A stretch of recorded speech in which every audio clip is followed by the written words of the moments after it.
Hi folks, this is all the fruit. We are sitting in a little hut in the rainforest, and you can see why it's called rainforest. I'm with my Bidayuh friend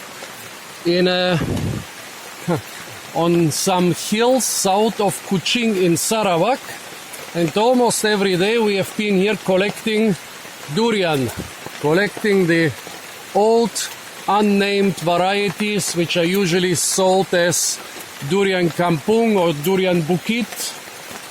And yeah, since we are more or less in the rainy season and in the rainforest, it's raining from time to time, and it's raining a lot.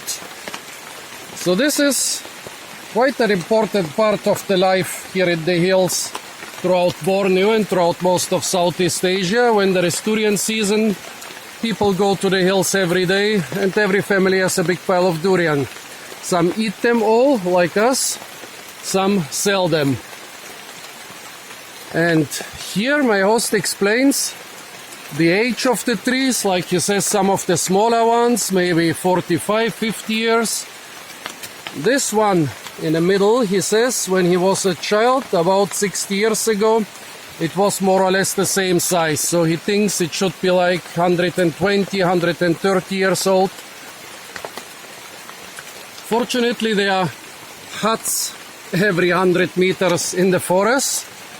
Since so many people come here to collect durian, since it's raining so often, and since a lot of them just stay here for hours or even for the whole night, waiting for the durian to drop. We just met a girl here who is collecting durian for sale. Here is some of her durian, some of our durian. Here we got a really big one. My friend has been watching this for several days, and each day saying, yeah, it's still on the tree, it's still on the tree.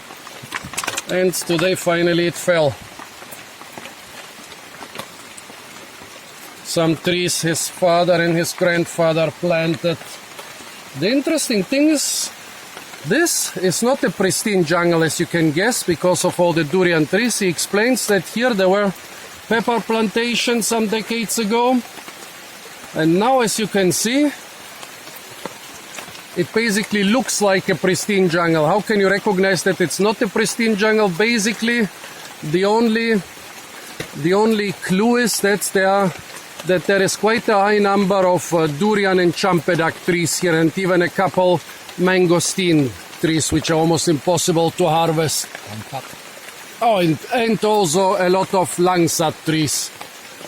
Yeah, basically looks like a more or less pristine jungle. It sounds like a more or less pristine jungle. When the rain is over, there will be lots of birds, insects, and squirrels calling. This is usually the best and the easiest sign for identifying not only a pristine, but a good quality, quite well-preserved jungle. And this farmland here, it seems, it has reverted back to some sort of fruit forest, durian forest / secondary jungle, which is a lot more diverse than the normal secondary forests around here. I think those people should concentrate a lot more on durian growing, because with those old durian groves here, they really look more or less like jungle. Very different from the durian groves in Penang. The durian groves in Penang are very tightly maintained. Lots of cutting the brush. Still some other trees and shrubs around the durian, but basically we have 95% durian. Here the durian fit very well in the newly emerged forest. Basically the farmland is recovering, and since there are so many durian trees growing, nobody really wants to cut down this forest and convert it into something else, because it's very useful for the whole village.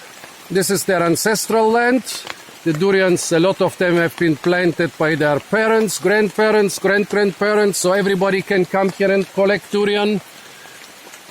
Really, maybe the best type of agriculture you can imagine in the Borneo jungle or in any jungle. Giant old fruit trees which don't need any maintenance, and people just come here to collect the fruit. And yeah, and socialize in the little huts when it starts raining. So folks, this was a really good high quality secondary jungle slash fruit forest slash durian grove of the Orang Bidayuh south of Kuching in Sarawak in Malaysian Borneo. Stay around the little town of Bau. Near the village of Krokong. The good thing is from here, this jungle, when you walk up this slope, you can walk for, maybe you will need, depending on how fast you are, 3 or 4 days or up to a week to reach the Indonesian border, all through the jungle, all through the forest. And then on the Indonesian side, you can continue walking 1 more week through the jungle without ever getting out of it. So from here, there is like maybe 100 kilometers of continuous jungle all the way into Indonesia. Not all of it pristine, virgin rainforest, a lot of it secondary rainforest, and also a lot of land planted with durians. But still, much better than anything you can expect here, much better than any other type of agriculture or vegetation coverage for the land. Okay, folks, so those were the ancient durian groves of the Orang Bidayuh at the village of Krokong near the little town of Bau, south of Kuching in Sarawak in Malaysian Borneo. Stay tuned for a lot more videos from the beautiful island of Borneo, and don't forget to like, share, comment and subscribe.